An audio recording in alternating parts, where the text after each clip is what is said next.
আজকের recipe chilli chicken. চলুন দেখে নেওয়া যাক আমি এই চিলি চিকেনটা কী করে তৈরি করি।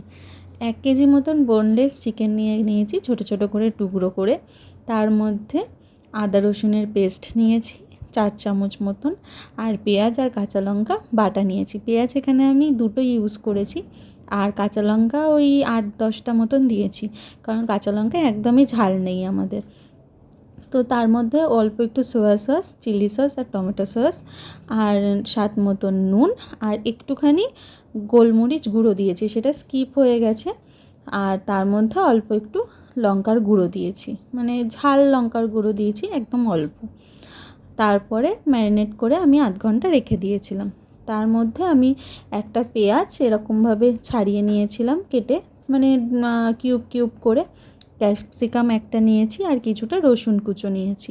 আর এখানে tomato sauce, soya sauce, chilli sauce, আর এখানে হচ্ছে কর্নফ্লাওয়ার আমি নর্মাল ঠান্ডা জলে গুলে রেখেছিলাম। আর এই যে এই কর্নফ্লাওয়ার গুঁড়ো নিয়েছিলাম ওই ম্যারিনেট করা চিকেনের সঙ্গে দেবো বলে। তো আমার চিকেন ম্যারিনেট রাখা হয়ে গেছিলো আধ ঘন্টা। তারপর আমি ওর মধ্যে দুটো মতন ডিম দিয়েছিলাম, এখানে একটা ডিম দেখিয়েছি, তারপর আরেকটা ডিম লাগতো বলে আমি দিয়েছিলাম।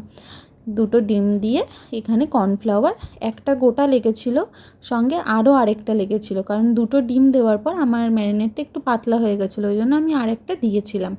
আপনারা চাইলে একটাও দিতে পারেন, একটা দিলে কি হয় মানে পকোড়াগুলো মুচমুচে হয় না, ওই জন্য আমি দুটো ডিমই দিয়েছিলাম।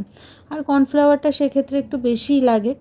তো তারপর কড়াইয়ে সাদা তেল দিয়েছিলাম, দিয়ে ভালো করে তেলটা গরম হয়ে এলে পকোড়াগুলো একে একে ছেড়ে দিয়েছিলাম। দিয়ে দেখুন পকোড়া আমার সব কটাই ভাজা হয়ে গেছে।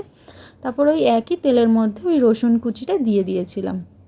সুন্দর একটা মিষ্টি গন্ধ বেরোলে, রসুনটা ব্রাউন ব্রাউন হয়ে গেলেই আমি ক্যাপসিকাম কিউব করা আর পেঁয়াজ কিউব করাটা দিয়ে দিলাম। দিয়ে অল্প একটু নুন দিয়েছিলাম, নুনটাও আমার এখানে স্কিপ হয়ে গেছে। অল্প একটু নুন দিয়ে আমি ঢাকা দিয়ে রেখে দিয়েছিলাম, জাস্ট এটা একটু নরম হওয়ার জন্য।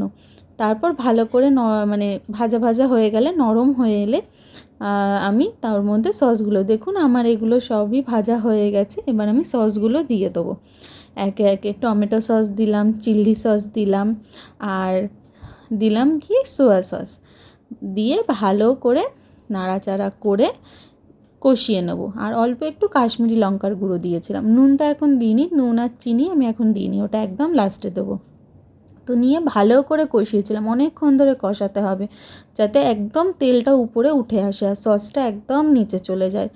মানে দেখুন, দেখতেই পাচ্ছেন কষানো আমার একদম হয়ে গেছে। তারপরে আমি চিকেন পকোড়াগুলো সব দিয়েছিলাম, দিয়ে সেটার সঙ্গে ভালো করে মিশিয়ে নিয়েছিলাম। নিয়ে আপনারা চাইলে এই ড্রাই চিলি চিকেনও তুলে রাখতে পারেন, আবার গ্রেভি করার জন্য জলও দিতে পারেন। তো আমি পরিমাণ মতন জল দিয়েছিলাম, দেওয়ার পর নুন দিয়েছিলাম স্বাদ মতন, আর চিনি দিয়েছিলাম। এবার যদি আপনারা একটু বেশি মিষ্টি খান চিনিটা একটু বেশি দেবেন, কম মিষ্টি খেলে চিনিটা একটু কম দেবেন। তো আমি আমার স্বাদ মতন আমি চিনি আর নুনটা অ্যাড করে দিয়েছিলাম, দিয়ে ভালো করে নেড়ে চেড়ে ঝোলটা আমি ফুটতে দিলাম। ঝোল তো না, চিলি চিকেনের গ্রেভি, তো ভালো করে আমি ফুটতে দিলাম।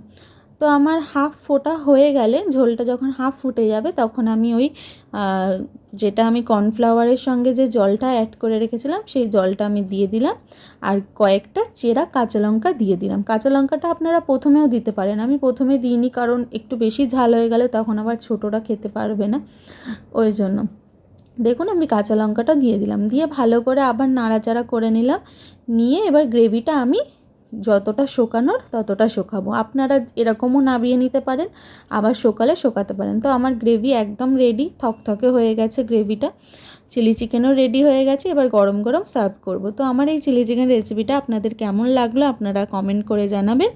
আর আজকের মতন এখানেই শেষ করছি, দেখা হচ্ছে নতুন একটা রান্নার রেসিপি নিয়ে। আজকের জন্য টাটা।